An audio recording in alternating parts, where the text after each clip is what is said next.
Ahí ya, viajeras y viajeros de los 7 reinos. Soy Maglor y hoy en Crónicas de Poniente, segunda parte de la historia de Cersei Lannister, luz del occidente, señora de Roca Casterly, escudo de Lannisport y reina de los 7 reinos.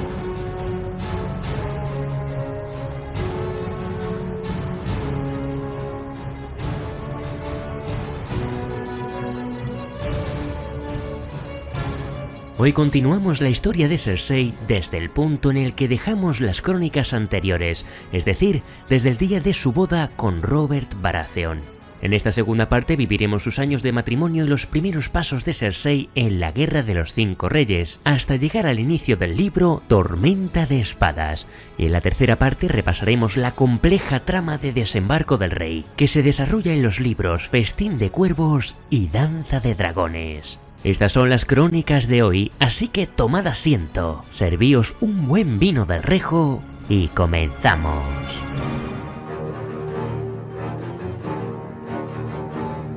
El primer año de matrimonio con Robert Baratheon demostró a Cersei que su vida como reina consorte no sería nada sencilla. Había noches en las que el monarca le hacía daño, pero por la mañana Robert prefería echar la culpa al vino. Cersei sabía que él solo fingía que lo olvidaba todo, pues eso era más fácil que hacer frente a la vergüenza. En su edad adulta, Cersei se había convertido en una de las mujeres más hermosas de los 7 reinos, con su piel clara, cabellos dorados, figura esbelta y ojos verde esmeralda. Pero su belleza no deslumbraba al rey, tanto como para no poner la vista en otras mujeres. Un año después de la boda, en el 285, fueron a visitar a los Estermont de Piedra Verde, la familia materna del rey. Allí, Cersei descubrió que el rey, además de cazar, beber y practicar con su maza sobre la cabeza de sus primos, también gustaba de retozar con su prima viuda. Jaime se ofreció a su hermana para matarlo, pero Cersei concluyó que prefería verlo con cuernos. De modo que se acostó con su hermano y posiblemente en aquel encuentro en Piedra Verde fue concebido Joffrey, que nació al año siguiente. Pronto el joven príncipe se convirtió en un niño malcriado y cruel, y el rey Robert, preocupado por la actitud de su supuesto hijo, habló con Cersei de la posibilidad de traer a desembarco del rey a una de sus hijas ilegítimas. «Haz lo que te dé la gana», respondió la reina con indiferencia, pero también le recordó que la capital era un lugar poco saludable donde crecer. Tal fue el golpe que le asestó ante la insinuación, que Cersei tuvo que esconder el moratón, pues si Jaime lo hubiera visto, probablemente lo habría matado. El matrimonio no era ni mucho menos feliz, pero esto no impedía a Robert acudir al lecho de Cersei cuando le viniera en gana. Ella intentaba imaginar sin éxito que a quien tenía encima era el príncipe Rhaegar, ya que Robert era demasiado diferente a Jaime como para poder fantasear con él. Pero ni siquiera su imaginación lo hizo más fácil. En una ocasión, Cersei quedó finalmente embarazada del monarca. Sin embargo, pidió a Jaime que buscara una mujer que le ayudara a abortar, lo que evitó que diera a luz. De manera que el supuesto hijo que Cersei y Robert tuvieron en la serie Juego de Tronos jamás se dio en las novelas. Y así, poco a poco la profecía de Maggie la Rana se cumpliría año tras año. Robert mantenía a sus bastardos con cierta discreción, pero sin duda eran numerosos, mientras que Cersei tuvo 2 hijos más, Myrcella en el 289 y Tommen en el 290 después de la conquista. 16 tendría el rey, decía Maggie, Cersei 3. Los 3, fruto de su relación secreta con Jaime. Un secreto que nadie supo ver hasta que el siglo comenzaba a llegar a su fin, cuando Stannis Baratheon empezó a preguntarse por qué los hijos de su hermano eran tan rubios. Esta duda razonable se la trasladó a Jon Arryn, mano del rey, y juntos emprendieron una investigación que más tarde les condujo a la verdad. Pero antes de que las pruebas fueran presentadas al reino, Jon Arryn murió envenenado. Sucedió tras el torneo del 12º día del nombre del príncipe Joffrey, en el 298, momento en el cual Cersei se encontraba viajando con sus hijos a Roca Casterly para ver a su padre. Allí, en la roca, recibió un cuervo del maestre Pycelle en el que se decía que Jon Arryn había muerto poco después de su partida. Los dioses habían sido bondadosos. Pese a la ausencia de Cersei en la capital, Stannis pensó que ella fue la responsable del asesinato y huyó a Rocadragón, donde mantuvo a la mayor parte de la flota real y empezó a congregar a su pequeño ejército. Ya entonces, Cersei empezará a gestar su plan para acabar con Robert y sus hermanos. Y así, llegamos a los sucesos que tienen lugar al inicio del libro Juego de Tronos. Tras la muerte de Jon Arryn, Robert decide ofrecer el cargo de mano del rey a Eddard Stark y viaja con su familia hasta Invernalia. El carruaje real, donde Cersei viaja con sus hijos, se describe como una enorme casa de 2 pisos con ruedas, hecha con roble y metales dorados. Tiraban de él 40 caballos y era tan ancho que no entró por las puertas de Invernalia. Un cómodo transporte que hizo que todo el cortejo real tardara una eternidad en llegar hasta el norte. Cersei no pensaba que Eddard Stark fuera a aceptar y hubiera preferido que su hermano Jaime fuera la nueva mano del rey. Ella pensaba que pronto habría otros candidatos, como Renly, Stannis o Meñique. Ninguno de confianza. Teme además que Lysa, la viuda de Jon Arryn, empezara a lanzar acusaciones y que el secreto de su relación con Jaime salga a la luz antes de que Robert muera. Ya entonces su relación con el monarca era inexistente. Al principio, él reclamaba sus derechos en la cama una vez cada quincena, pero al final del matrimonio, ni siquiera se le acercaba una vez al año. Ahora, Cersei temía que Robert buscase una nueva liana que la sustituyera, y no le faltaba razón. Pues Renly Baratheon estaba regando las flores de Alto Jardín que tenían la mirada puesta en el trono de hierro. ¿Quién era la candidata? Margaery de la casa Tyrell. Para desconcierto de Cersei, Eddard Stark aceptó el cargo de mano del rey y al llegar a la capital continúa con la misma investigación que su predecesor, para descubrir la verdad. En aquel momento Cersei pretendía encargarse de Renly y Stannis en primer lugar, pero la intromisión de Eddard Stark la empujó a librarse de Robert antes de lo que había querido. Su primer intento de acabar con el venado tuvo lugar durante el torneo de la mano del rey. Robert se emborrachó como de costumbre y Cersei le dijo que no debía participar en los combates, sabiendo que el rey haría lo contrario a lo que le dijera su amada esposa. Robert estaba ebrio y en baja forma, por lo que la intención de Cersei es buscar un campeón que acabe con él. Después le otorgaría el perdón real y compraría su silencio con una buena bolsa de oro, o mejor aún, con un puñal en la espalda. Al fin y al cabo, los muertos son únicos guardando secretos. Pero Ser Barristan Selmy y Ned Stark persuadieron a Robert para que no participase en la melee, frustrando sin saberlo el plan de Cersei.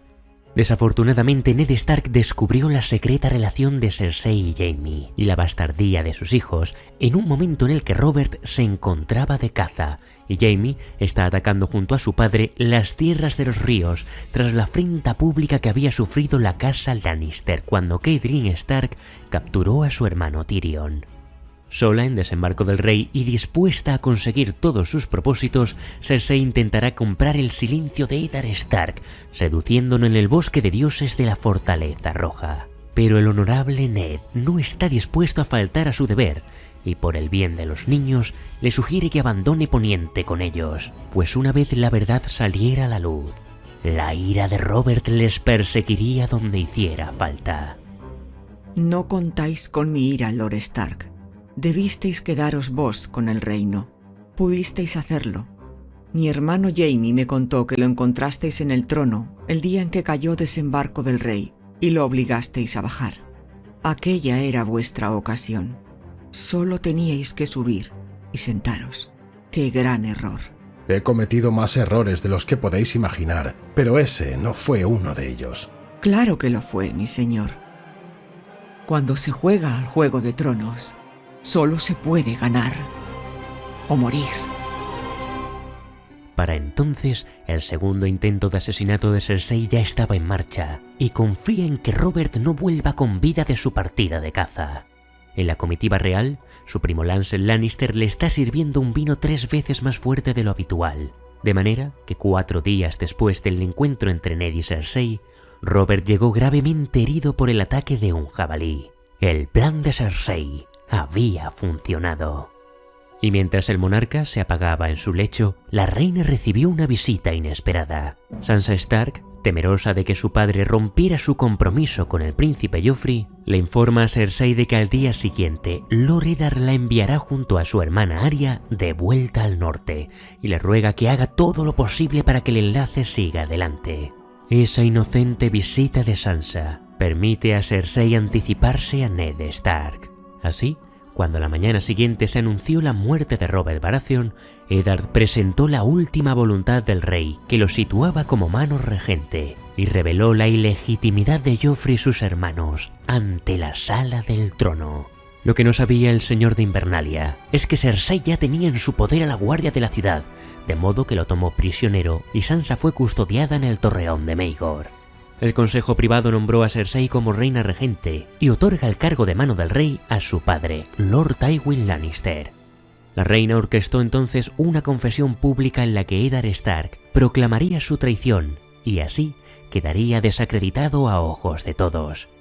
Él aceptaría vestir el negro de la Guardia de la Noche y el norte quedaría fuera del tablero, dejando como únicos enemigos a los Baratheon.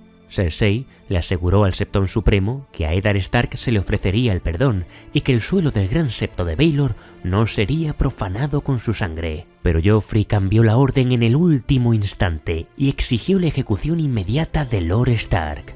Un acto que provocaría la ira del Septón Supremo y la Fe, además de romper por completo cualquier posibilidad de paz entre la casa Stark y los Lannister.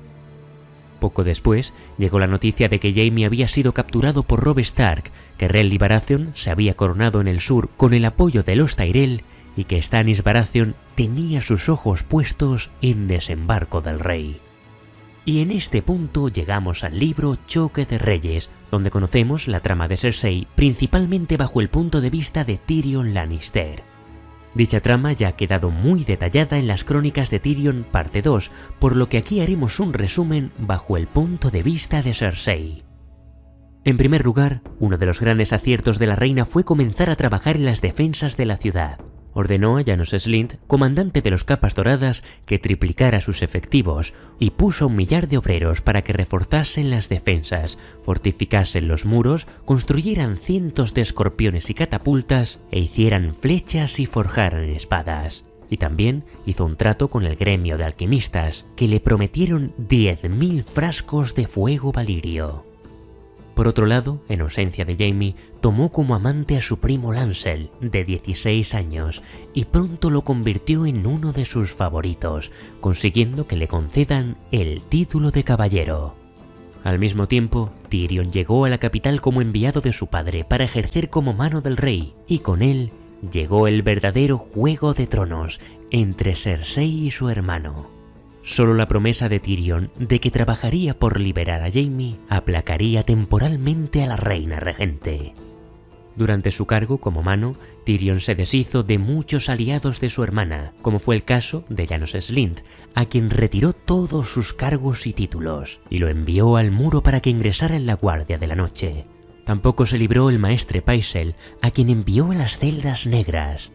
Tyrion proporcionó a Cersei además un veneno que la mantuvo incapacitada durante varios días, y cuando ésta se recuperó, se enteró de que había enviado a toda la guardia personal de su hermana Aguas Dulces como escolta de su primo Cleos Frey. Cleos estaba ejerciendo como intermediario en el acuerdo de paz entre los Stark y los Lannister, pero Tyrion le aseguró que enviar a los Capas Doradas serviría en realidad para rescatar a Jaime del bastión de los Tully. Después de esto, Cersei se sintió indefensa ante las conspiraciones de su hermano, por lo que contrató al caballero errante Osmund Kettleblack y a sus 2 hermanos, Osny y Osfryd, 3 piezas fundamentales en la trama de Cersei que jamás aparecieron en la serie de HBO. Con ellos planeaba comprar un ejército de mercenarios que le fueran leales. La introducción de estos 3 hermanos en la corte supone uno de los muchos errores que Cersei comete durante su regencia, otorgando su seguridad a hombres de dudosa valía en combate y con una sed de oro insaciable. Pero, ¿cómo llegaron estos 3 supuestos caballeros hasta Desembarco del Rey? Pues lo cierto es que fue Tyrion el que en primer lugar encomendó a Bronn a hacerse con su propio ejército de mercenarios, de manera que los Kettleblack ya estaban al servicio de Tyrion antes que de Cersei, aunque cobraron igualmente por servir a los dos. Sin embargo, no llegaron a desembarco del rey por casualidad, y es que el padre de los Kettleblack era Oswell Kettleblack, uno de los sirvientes más antiguos de la casa Baelish. De modo que cuando llegó a oídos de Meñique que Tyrion buscaba mercenarios en la capital, llamó a los hermanos Kettleblack que estaban a su servicio, para que se dejasen contratar por él. Y así, Petyr Baelish tuvo vigilados a los dos hermanos Lannister. Entretanto, en aquel Juego de Tronos, Cersei se tiene a sí misma por una mujer sutil y políticamente astuta, como si se tratase de una versión femenina de su padre. Pero su impaciencia, su temperamento y frustración hace que en muchas ocasiones escoja las piezas inadecuadas para sus planes o las mueve en la dirección incorrecta. Pero sobre todo, jamás olvidaba una ofensa, verdadera o imaginaria, y su hermano Tyrion estaba haciendo méritos para ganarse todo su desprecio. Desprecio, sí, pero también temor. ¿Acaso sería él el Valonqar que le arrebataría la vida? Argumentos no le faltaban, pues ahora no solo le había arrebatado a todas sus espadas, sino que Tyrion parecía dispuesto a separarla de sus queridos hijos. En primer lugar, envió a Myrcella a Dorne como prometida del príncipe Trystane, con la idea de forjar una alianza con la casa Martell. Solo cuando Tyrion le dijo que la cabeza de Myrcella estaría clavada en una pica si Renly o Stannis tomaban la ciudad, Cersei se convenció de que la niña estaría más segura en Lanza del Sol. Pero no pensaba permitirle a su hermano que hiciera lo mismo con Tommen.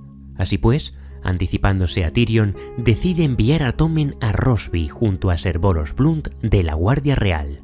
Al niño le teñirían el pelo y Lord Giles Rosby lo disfrazaría de paje, diciéndole a todos que era el hijo de un caballero errante. Pero una vez más, su hermano se le adelantó y cuando el chico estaba a medio camino de Rosby, hace que el comandante de los Capas Doradas, Jesselyn Bywater y sus hombres lo intercepten. La intención de Tyrion es ponerlo a salvo, pero Cersei teme que pueda hacerle daño y decide poner fin a todas sus confabulaciones. Apresó a Alayaya, quien según sus informantes era una prostituta de la que se había encariñado su hermano. Era cierto que su hermano se había encariñado de una prostituta, pero a quien tomó fue a la ramera incorrecta, un cebo que el propio Tyrion había puesto para mantener a Shae a salvo. Pese a todo, cuando Cersei le mostró que tenía en su poder a Alayaya, Tyrion interpretó su papel y juró a su hermana que todo el daño que le hiciera a la muchacha se lo haría él mismo a Tommen, incluyendo palizas y violaciones. Llegará un día en que te sientas segura y feliz, y de repente tu alegría se convertirá en cenizas en la boca, y ese día sabrás que la deuda ha quedado saldada, le prometió su hermano. Furiosa por la situación, expulsó a Boros Blunt de la Guardia Real por haber permitido que Tommen cayera en manos de Tyrion, y le da el cargo a Ser Osmund Kettleblack, tan incompetente como su predecesor. Y así llegamos a la batalla de Aguas Negras. Mientras los barcos de Stannis llegan a la ciudad, Cersei organiza un banquete en el torreón de Maegor, invitando a las damas de la corte a permanecer allí durante el ataque. Y cuando parecía que la defensa de Tyrion estaba expulsando a los hombres de Stannis al otro lado del río, Cersei exigió que su hijo, el rey Joffrey, abandonase su posición en las murallas y regresase a la Fortaleza Roja, lo que provocó el caos y la deserción en buena parte de la guardia de la ciudad. Solo la llegada de Tywin Lannister y sus aliados del dominio impidieron que la ciudad cayera en manos de Stannis. Aprovechando que Tyrion está gravemente herido, Cersei miente a Tywin sobre las acciones de su hermano y alienta sus prejuicios contra él en su favor. Así, durante la convalecencia de su hermano, logró despojar a Tyrion de todo el poder que tenía, sus mercenarios, sus clanes de las montañas y la propia guardia de la ciudad. Tyrion, por su parte, sospecha que su atacante durante la batalla de Aguas Negras, Ser Mandon Moore, un hermano juramentado de la Guardia Real, había sido contratado por Cersei para acabar con él. Y no le faltaba razón. Cersei paladeó el triunfo frente a su hermano, el 10 veces maldito gnomo. Sin embargo, el dulce sabor de la victoria no duró demasiado. Lord Tywin no tardó en doblegarla a su voluntad y, en contra de sus deseos, tiene intención de casarla con alguien que fortalezca la posición de los Lannister. Al mismo tiempo, los Tyrell estaban planeando en secreto casar a Sansa Stark con Wylas Tyrell, heredero de Alto Jardín.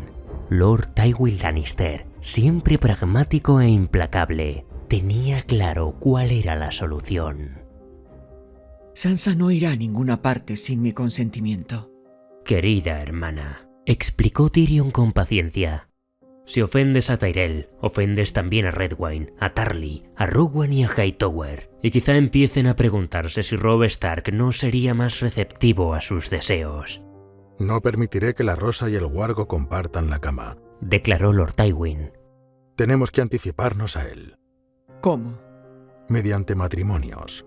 Para empezar, el tuyo. Fue tan repentino que Cersei se quedó helada un instante. Luego sus mejillas enrojecieron como si la hubieran abofeteado. No, otra vez no. Me niego. Mientras sigas sin casarte, darás pie a que Stannis siga difundiendo esos rumores repugnantes. Debes aceptar en tu lecho a un nuevo marido y engendrar más hijos. 3 hijos son más que suficientes. Soy la reina de los 7 reinos, no una yegua a la que haya que aparear. Soy la reina regente. Eres mi hija y harás lo que te ordene. No me quedaré aquí sentada escuchando, dijo Cersei poniéndose en pie. Te quedarás, si es que quieres dar tu opinión sobre quién será tu marido, dijo Lord Tywin con tranquilidad. Me niego a volver a casarme. Cersei titubeó un instante y volvió a sentarse. Te casarás y tendrás hijos. Cada hijo que engendres dejará por mentiroso a Stannis.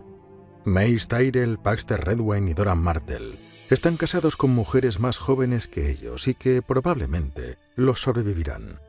La esposa de Balon Greyjoy es anciana y frágil, pero un matrimonio así nos comprometería a una alianza con las Islas del Hierro. Y todavía no sé si es lo que más nos conviene. No. Oberyn Martell sería un buen partido, pero los Tyrell se lo tomarían como un insulto. Así que tenemos que tener en cuenta a los hijos. ¿Puedo dar por supuesto que no te opones a casarte con un hombre más joven que tú? Me opongo a casarme con ningún... He tenido en cuenta a los gemelos Redwyne, a Theon Greyjoy, a Quentyn Martell y a muchos otros. Pero nuestra alianza con Alto Jardín fue la espada que derribó a Stannis. Hay que templarla y fortalecerla.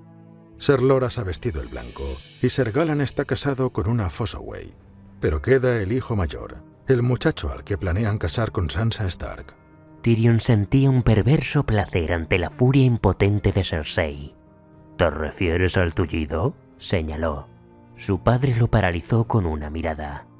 Wylas es el heredero de Alto Jardín, y según todos los informes, se trata de un joven plácido y cortés, aficionado a leer libros y a contemplar las estrellas. Su pasión es la cría de animales y posee los mejores sabuesos, halcones y caballos de los 7 reinos. El heredero de los Tyrell es el perfecto para mí, pero si prefieres a otro, escucharé tus motivos. Es muy amable por tu parte, padre. La elección que me planteas es difícil. ¿Con quién es mejor que me acueste? ¿Con el viejo calamar o con el tullido chico de los perros? Tendré que pensármelo unos días. ¿Me das tu permiso para retirarme? Te lo doy. Hablaremos de nuevo cuando hayas recuperado la compostura. Recuerda cuál es tu deber. El legado de la casa Lannister por encima de los deseos personales. Esa es la norma de Tywin Lannister. Tras aquella conversación, el señor de Roca Casterly consiguió su objetivo y casó a Sansa Stark con Tyrion. Sin embargo, Cersei logró esquivar su compromiso con el heredero de Alto Jardín cuando Olenna Tyrell la consideró demasiado vieja y usada para su nieto Wylas. Algún tiempo más tarde tendría lugar la muerte de Tywin y Cersei quedaría libre de cualquier otra propuesta de compromiso. Pero antes de llegar a ese punto de la historia, la reina regente tenía en manos otro asunto importante: la boda real entre su hijo Joffrey y Margaery Tyrell. En la mañana del compromiso, Cersei entregó a su hijo la capa de desposada que un día le entregase su madre Joanna, para que Joffrey se la pusiera en los hombros a su nueva esposa. Tras la ceremonia en el Gran Septo de Baelor, se dirigieron a la sala del trono en la Fortaleza Roja, donde tuvo lugar el festín preparado por Cersei, nada menos que 77 platos para honrar a los dioses. Bardos, cómicos y bufones entretenían a los invitados mientras el extravagante banquete se sucedía, hasta que finalmente llegó la empanada de palomas. Hasta ese momento el rey Joffrey había incomodado a los invitados con una humillación pública de Tyrion. Contrató a una pareja de enanos con un perro y una cerda, cuyo espectáculo sabía le desagradaría a su tío. Al terminar la pantomima, el rey lo obligó a arrodillarse ante él y a servirle la bebida como si fuera un simple copero. Al llegar la empanada, Joffrey la engulló mientras regaba su garganta con vino. Un vino que incluía una pizca de estrangulador. «Mi tío no se ha comido aún la empanada de paloma». Joffrey sostuvo el cáliz con una mano y metió la otra en la ración de empanada de Tyrion. «No comerse la empanada trae mala suerte», le recriminó al tiempo que se llenaba la boca de paloma caliente especiada. ¡Qué buena está! Escupió los trozos de corteza, tosió y se metió en la boca otro puñado. «Aunque un poco seca. Habrá que pasarla con algo». Joff bebió un trago de vino y volvió a toser, en aquella ocasión con más violencia. «Quiero verte montar esa cerda, tío. Quiero...» Joff bebió otro trago, o más bien lo intentó, porque escupió el vino cuando lo dominó otro ataque de tos, que lo hizo doblarse por la cintura. Se le estaba poniendo la cara muy roja. ¡No puedo! El cáliz se le escapó de la mano, y el oscuro vino corrió por el estrado. ¡Se está ahogando!, exclamó la reina Margaery. Ser Garland empujó a Tyrion a un lado y empezó a golpear a Joffrey en la espalda. Ser Osmund Kettleblack le abrió el cuello del jubón. De la garganta del muchacho salió un sonido agudo espantoso, como el de alguien que tratara de sorber todo un río a través de un junco hueco. Y el silencio fue aún más espantoso. El Septón Supremo empezó a rezar en voz alta. El gran maestre Pycelle pidió a gritos que lo llevaran a sus habitaciones para coger unas pócimas. Joffrey se llevó las manos engarfiadas a la garganta. Las uñas dejaron surcos ensangrentados en la carne. Bajo la piel tenía los músculos duros como piedras. ¡No! Aulló Cersei. ¡Ayúdalo, padre! ¡Que alguien lo ayude! ¡Mi hijo! Los perros ladraban, los niños chillaban, los hombres se gritaban consejos inútiles unos a otros. La mitad de los invitados al banquete se habían puesto de pie. Unos se empujaban para ver mejor, otros corrían hacia las puertas, ansiosos por salir tan deprisa como fuera posible. Entonces Joffrey intentó hablar, pero solo emitió un sonido seco, como un chasquido. Tenía los ojos dilatados de terror y alzó una mano en busca de su tío o señalándolo. ¡Joffrey! El grito de Cersei indicó que todo había terminado. Estaba sentada en un charco de sangre y acunaba el cadáver de su hijo. ¡Vamos, Joffrey! Tenía el vestido manchado y desgarrado, y el rostro blanco como la nieve. «El chico ha muerto, Cersei», dijo Lord Tywin, poniendo una mano enguantada en el hombro de su hija. «Suéltalo. Déjalo ya». Ella no lo oyó. Hicieron falta 2 guardias reales para obligarla a aflojar los dedos, de manera que el cadáver del rey Joffrey Baratheon cayera al suelo, inerte. El Septón Supremo se arrodilló junto a él. Margaery Tyrell empezó a sollozar. Su madre, Lady Ellery, intentaba consolarla. «Se ha atragantado, cariño», le decía. «No ha tenido nada que ver contigo». ¡No se ha atragantado! La voz de Cersei era más afilada que la espada de Ser Ilyn. ¡Mi hijo ha sido envenenado! Miró a los caballeros blancos que la rodeaban sin saber qué hacer. ¡Guardia Real! ¡Cumplid con vuestro deber! «¿Cómo decís, mi señora?», preguntó Ser Loras Tyrell, inseguro. ¡Detened a mi hermano! Ha sido él, el enano, y su mujer. Han matado a mi hijo, a vuestro rey. ¡Apresadlos! ¡Apresadlos! ¡Apresadlos a los dos!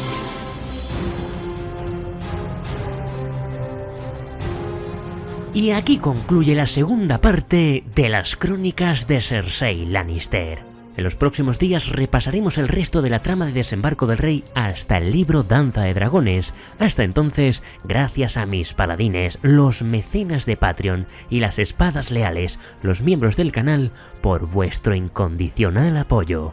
Si os gustó el vídeo no olvidéis darle a me gusta, compartidlo en vuestras redes sociales y suscribíos al canal para estar al día con todas las novedades del mundo de Hielo y Fuego.